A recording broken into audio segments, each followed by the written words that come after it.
Hello everyone, Overkill here again, and today I have a special video. It is my Storm Collectibles Mortal Kombat Scorpion. Now, I've not gotten into this line yet, but I was wanting to, and I missed out on the first Scorpion. He goes for outrageous prices. This one went up for pre-order, and I'm like, I gotta get this one so the same thing doesn't happen, because I can always pick up some of the other ones later that's not so high in price. This Scorpion here is the look for Mortal Kombat 3, which I'm totally fine with because I played the heck out of that game when I was younger, between that and Mortal Kombat Trilogy. The first thing we'll do, though, is we'll take a look at this box, and we'll see the artwork on it. Really cool looking Scorpion here. And it just shows a little bit about the figure here. And on the side, it shows the figure with the Storm Collectibles 1/12 Action Series. And on the opposite side, we got the artwork for Scorpion continuing on. Really cool. The top, we have Mortal Kombat. Now on the bottom is all the stuff that you need to know information release. Lastly, on the back, it tells us about the figure. You know, the different poses you can do with it, the name. It tells you the Storm Collectibles made it. And then it tells you a little bit about it. You can pause your video if you want to check this out. Alright, now let's go ahead and take this guy out of the box and check him out. Here he is inside his clamshell. And first up, we'll look at the instruction book just to see what all's inside of it. It just tells you a little bit about how they interchange the stuff. If you're new to my channel, I'll teach you a little bit about this. If you are regular, you know all about this stuff as I review some of these high-end collectibles all the time anyway. That's the look of it in the clamshell. We'll go ahead and open this up. Real easy open. Take the figure out. Wrap nicely. I like the feel of the outfit on him. It's pretty cool. Let's take a close look. I don't see any paint errors on him, which is a good thing. No bleeding or anything. That's always a plus when you're paying for a little bit better figure. You see a little bit off right here, but nothing major at all. So first thing as always, let's take a quick rundown of the articulation. The head. Can't look up too far. You can look down about so. And you got good rotation. And then with the arm, we'll go to it next. I don't know if this will hinder it or not. The way, if you can see, it's a pliable material, so it may allow it to move a little bit better.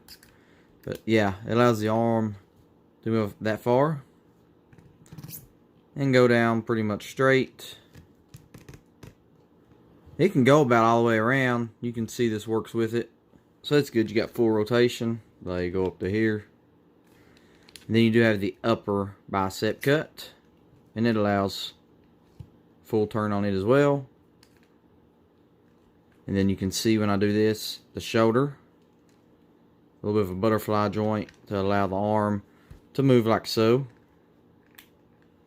And then down to the elbow, we do have double jointed elbows. You can't take full advantage of the double jointed elbows because of the arm guards, but you can go pretty far bend with it and straight out. Down to the wrist, we know this turns, we know all about this because of the interchangeable hands. And then there is no real chest or ab crunch to it. I mean, it's got the cut for it, but with the way the outfit's made, you can't really do much. Maybe that, and that's it. Back, just a fuzz. He has it, it's just that the outfit hinders it.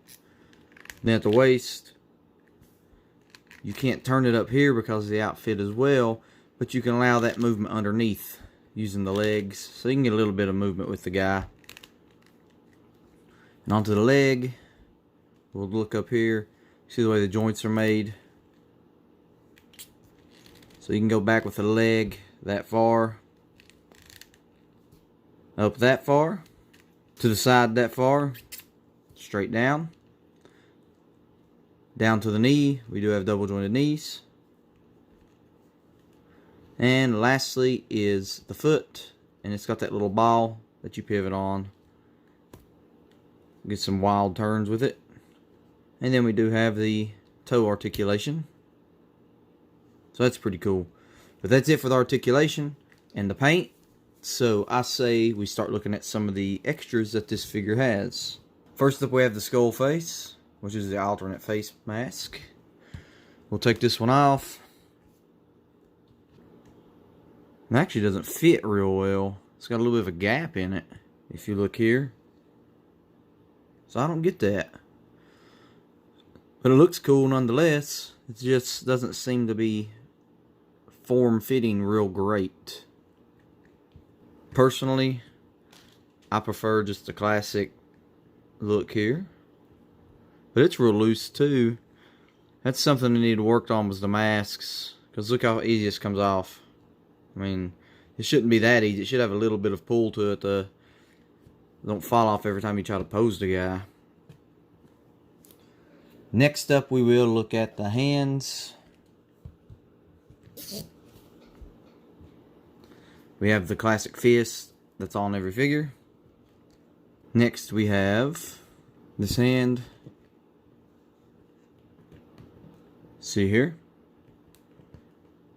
That's cool. That could actually be used with his spear, like he's throwing it out. Next up, we have this one. And this one allows, I'd say, for holding of the weapon. So he does come with a couple weapons and stuff. Looks almost like a trigger finger, but you can use it with his axe. And lastly, we have right here. That one can actually be used for his, in a way, with his spear too. I mean, so that's pretty cool. You can use these for about anything with this guy. Just show different fight poses and stuff. And it's exactly the same on the right side, so we're not going to go through that. We'll go straight to his bloody axe.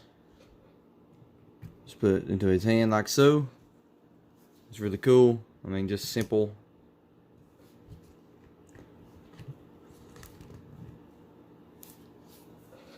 Pretty cool looking, and it gives you that when he's pulling it out, fighting in a combo. And then we have a few blood effects. And you can do different things with these. This one you can put in like so. It's really cool. Put it here. You can just get that fresh uppercut blood flow going. I really dig that. They actually work with the axe. Put them at the end. Little blood effects at the end of the axe.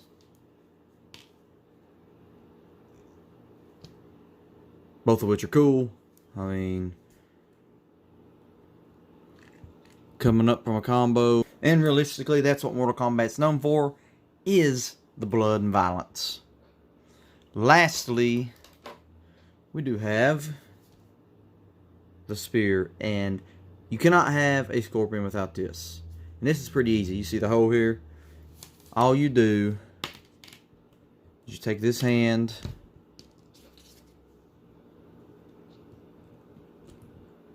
and you put it over, and you just throw it out like that. And the cool thing is, not only do these work on the axe, but you can actually put these guys on the end of the spear.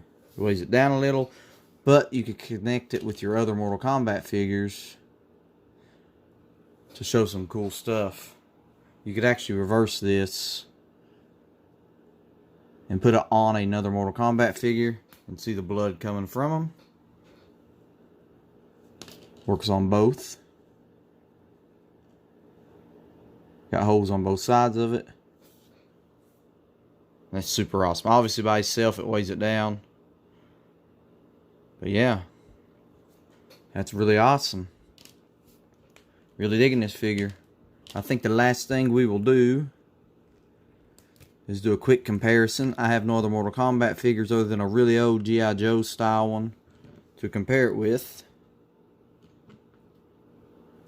So I'll go with the next best thing. And one of the reasons I wanted another figure, and we'll get to that. And there it is, next to my Storm Collectibles, Vega from Street Fighter. And let's be real, guys. You like both of these franchises. You wanted a crossover. We still want a crossover to this day.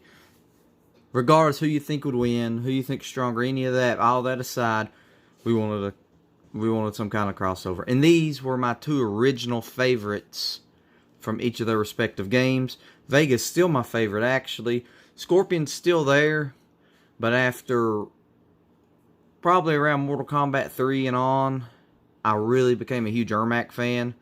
He became my favorite ninja. And then, you know, I liked Reptile a lot. So Scorpion kind of fell down to about 3rd place.